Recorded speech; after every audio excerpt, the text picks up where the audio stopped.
Making money as a musician has various approaches, so in this video I am just going to share 5 that are fairly unorthodox that you may have not have thought of to make money as a musician.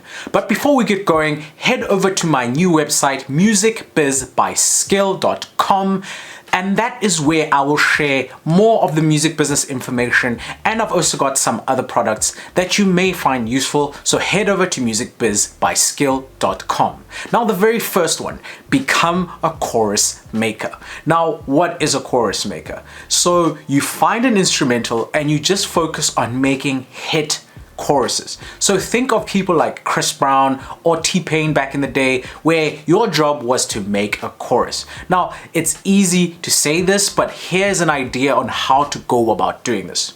So if you do not particularly make instrumentals, you will go to a beat selling platform like BeatStars. For example, you'd download a beat for free and then record your chorus onto it.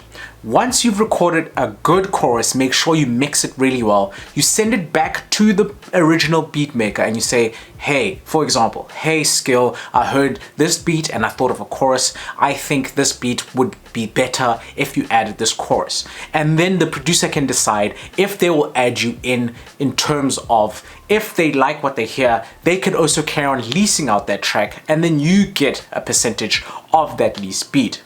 Now, there are various approaches to doing this. If you actually are a beat maker, always consider adding a different version with the chorus on, and then depending on who is doing the chorus, you add a percentage for that person so they can start earning royalties. Now, this is something that I've been toying around with, so do consider becoming a chorus maker. Being a musician has become tricky if you do not have another story to sell other than your latest single. So you may consider doing sport reviews or news reviews, but do it with a musical flair. So what am I saying here? So let's say you support a team, a football team like Chelsea, for example. You may watch the Chelsea game and then at the end of the game, you may do some kind of rap, for example, or song reviewing the match, criticizing or complimenting, but you have to do it with that musical flair. You do this kind of thing and start a YouTube channel, then you have a new audience and you may have a different demographic. They may want to sponsor your kind of YouTube channel, for example. This is a long-term hustle, so this won't get you rich overnight, but if you get traction and become good at reviewing news or sport with your musical flair, you will become your own brand effectively and reach an audience way bigger than if you just stuck to how you originally make your music. So consider doing musical, sport or news reviews. Number 3, if you're someone who makes music that is tranquil, soothing, then consider making music sleep aids. So what are these?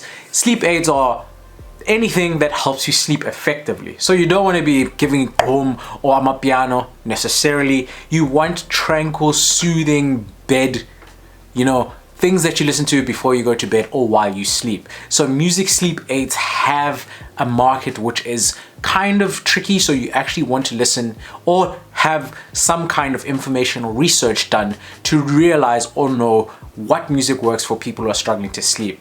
And once you understand what that is, you can sell that off similarly to merchandise or similarly as album or etc. But it's just a different aspect of what you currently think you can sell your music for and what use it can be used for. So consider making music sleep aids.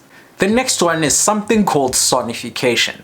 This means changing something that would usually be visual and making an audio representation of that something. For example, when you think of yourself in the ocean and a shark is coming, there's a specific sound, particularly the one from Jaws, that you think of when that shark is coming. Similarly, when you're trying to picture the galaxy, ethereal sounding things, that also is a form of sonification.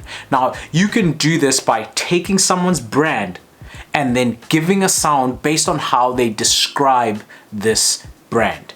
Similarly to McDonald's, that is a form of sonification, which I will probably get some kind of flag on YouTube because I use that, but that is an example of sonification.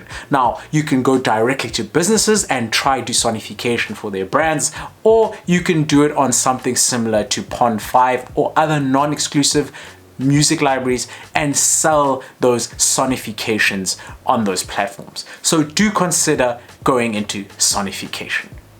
Number 5, if you are a fitness guru or someone who's also into fitness and you also make music, then you may consider doing music related fitness classes or music for fitness purposes.